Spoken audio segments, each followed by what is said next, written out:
Not a big Twitter guy. Last night you said this. This was your evaluation. Trump fights back, winning first 30 minutes, second 30 minutes a draw, final 30, both lost, no highlights. Right. Referring to the last 30 minutes, no highlights, correct? Mm-hmm. That's how you scored it? Well, you know, I'm still calibrating in my mind who I'm going to proclaim the winner of the debate, and I'll do that tonight on the Factor. It's a complicated situation, but I think everyone can agree, except for the media organizations that now have ordered their employees to destroy Trump. There's at least 3 of them. And I can't say who they are right now because I don't have it nailed down, but I am 100% convinced. And these media organizations have actually put out, if you support Trump, your career is done here. All right, and that's how intense it is. Are you talking about? I'm talking about big conglomerates. News organizations, not individuals. Right. News organizations have sent, not officially, but through the corporate grapevine, that we don't want anybody supporting Trump. And if you study it, you can see which ones they are. So, all right, let's just take the first 30 minutes, because that was the key to Donald Trump's life. Not just the presidential race, his life. If he had faltered in those 30 minutes, his brand was done, he was done, the election was over and everything. But he didn't falter. He didn't. He took what came at him, and he turned it into at least a stalemate. All right?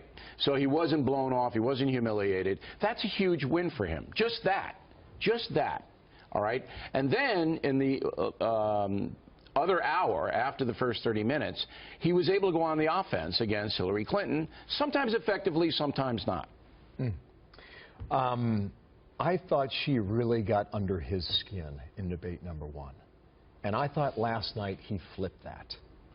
And the effect of that was, it reminded me of Mitt Romney in debate number 2 4 years ago. Well, look, the thing that Trump did last night that he didn't do in the first debate was capitalize on Secretary Clinton's weaknesses. She's got some weaknesses because she has tied herself into the Obama administration. She's not going to do anything differently than Barack Obama does, with the exception of a tweak here and a tweak there.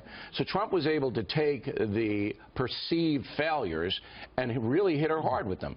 And she didn't have any comeback. Now, he didn't do that in the first debate because he was too scattered. He was all over the place. But he focused in the last hour and saying, look, foreign policy is a mess. Obamacare doesn't work. The economy is, look at people suffering on the economy. Those are the 3 big ones. And she didn't really have much to come back with. My feeling was that she was playing it safe like Romney did in debate number 2 4 years ago. That was the overall point I was making. But you talk about her weaknesses. Perhaps he prosecuted the case against her better in moments like these last night on the emails. Watch this. There has never been anything like this where emails and you get a subpoena. You get a subpoena, and after getting the subpoena, you delete 33,000 emails. And then you acid wash them, or bleach them, as you would say, a very expensive process. Look, that is something that Republicans wanted to hear. Oh, he played 10 days ago. He had to play to his base because his base was fracturing after the tape. All right, his base was fracturing.